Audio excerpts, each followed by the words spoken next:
The Mother and the Dead Child. A mother sat by her little child. She was very sorrowful and feared that it would die. Its little face was pale and its eyes were closed. The child drew its breath with difficulty, and sometimes so deeply as if it were sighing. And then the mother looked more sorrowfully than before on the little creature.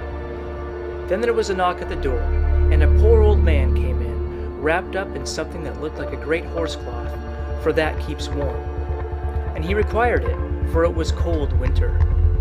Without, everything was covered with ice and snow, and the wind blew so sharply that it cut one's face. And as the old man trembled with cold, and the little child was quiet for a moment, the mother went and put some beer on the stove in a little pot to warm it for him. The old man sat down and rocked the cradle, and the mother seated herself on an old chair by him, looked at her sick child that drew its breath so painfully, and seized the little hand. "You think I shall keep it, do you not?" she asked. "The good God will not take it from me." And the old man, he was Death, nodded in such a strange way that it might just as well mean yes as no.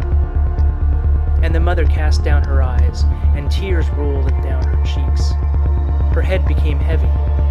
For 3 days and 3 nights she had not closed her eyes, and now she slept, but only for a minute. Then she started up and shivered with cold. "What is that?" she asked, and looked round on all sides. But the old man was gone, and her little child was gone. He had taken it with him. And there in the corner the old clock was humming and whirring. The heavy laden weight ran down to the floor. Plump! And the clock stopped. But the poor mother rushed out of the house crying for her child. Out in the snow sat a woman in long black garments, and she said, "Death has been with you in your room. I saw him hasten away with your child. He strides faster than the wind, and never brings back what he has taken away." "Only tell me which way he has gone," said the mother. "Tell me the way, and I will find him." "I know him," said the woman in the black garments, "but before I tell you, you must sing me all the songs that you have sung to your child. I love those songs. I have heard them before.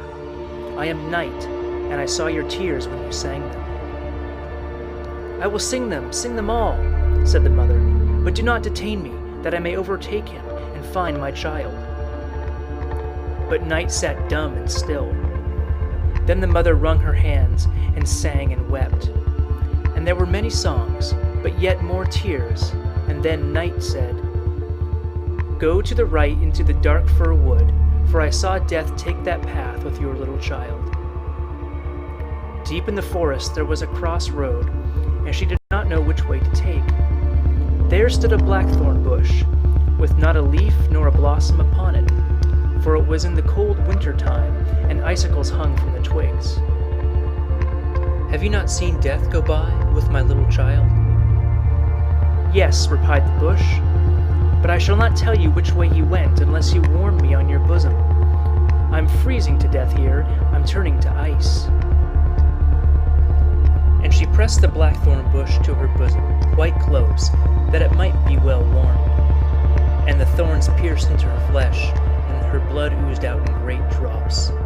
But the blackthorn shot out fresh green leaves, and blossomed in the dark winter night. So warm is the heart of a sorrowing mother. And the blackthorn bush told her the way that she should go. Then she came to a great lake, on which there was neither ship nor boat. The lake was not frozen enough to carry her, nor sufficiently open to allow her to wade through, and yet she must cross it if she was to find her child. Then she laid herself down to drink the lake, and that was impossible for anyone to do. But the sorrowing mother thought that perhaps a miracle might be wrought. "No, that can never succeed," said the lake. "Let us rather see how we can agree. I'm fond of collecting pearls, and your eyes are the 2 clearest I have ever seen. If you will weep them out into me, I will carry you over into the great greenhouse where Death lives and cultivates flowers and trees. Each of these is a human life." "Oh, what I would not give to get my child," said the afflicted mother, and she wept yet more, and her eyes fell into the depths of the lake and became two costly pearls. But the lake lifted her up, as if she sat in a swing, and she was wafted to the opposite shore, where stood a wonderful house, miles in length. One could not tell if it was a mountain containing forests and caves, or a place that had been built. But the poor mother could not see it, for she had wept her eyes out. "Where shall I find Death? Who went away with my child?" she asked. "He has not arrived here yet," said an old gray-haired woman who was going about watching the hot house of Death. "How have you found your way here, and who helped you?" "The good God has helped me," she replied. "He is merciful, and you will be merciful too. Where shall I find my little child?" "I do not know it," said the old woman, "and you cannot see. Many flowers and trees have faded this night, and Death will soon come and transplant them. You know very well that every human being has his tree of life, or his flower of life, just as each is arranged. They look like other plants, but their hearts beat. Children's hearts can beat too. Think of this. Perhaps you may recognize the beating of your child's heart." "But what will you give me if I tell you what more you must do?" "I have nothing more to give," said the afflicted mother, "but I will go for you to the ends of the earth."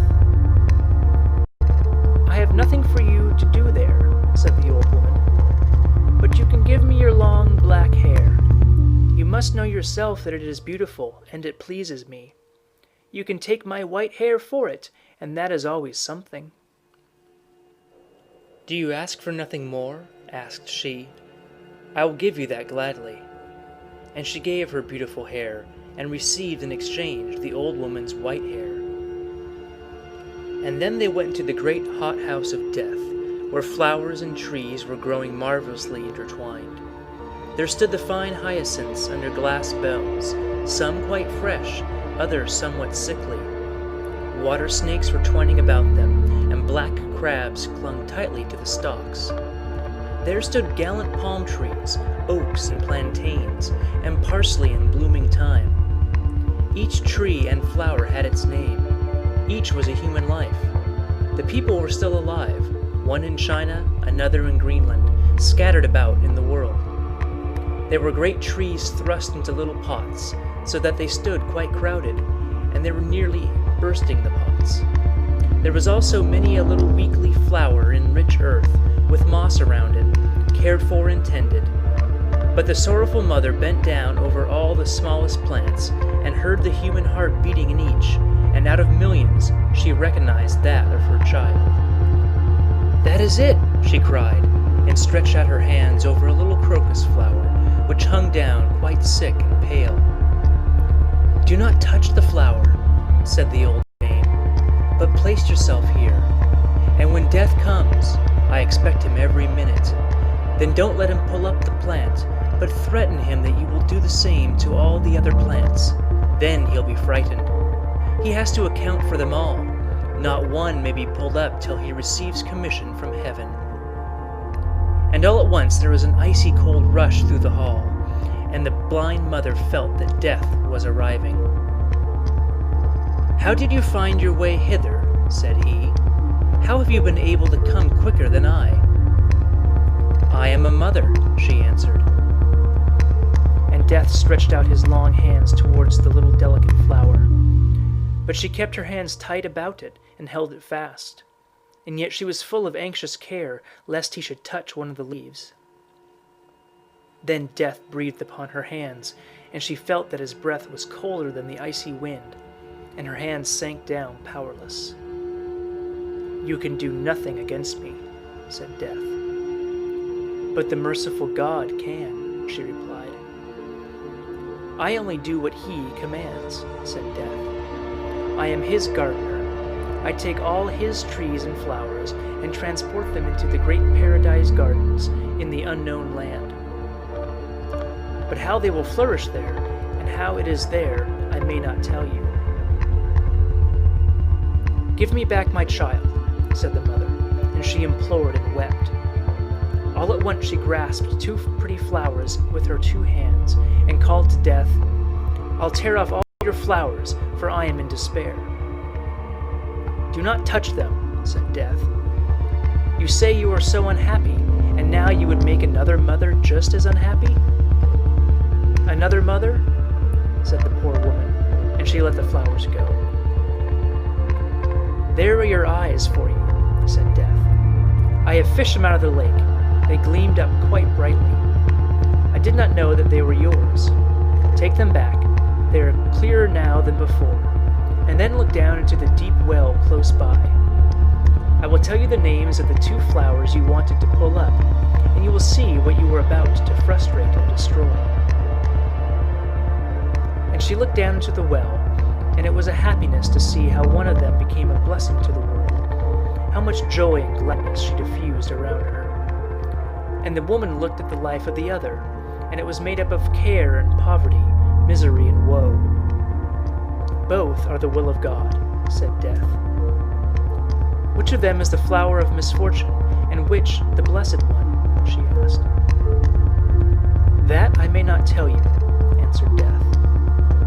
"But this much you shall hear, that one of these 2 flowers is that of your child.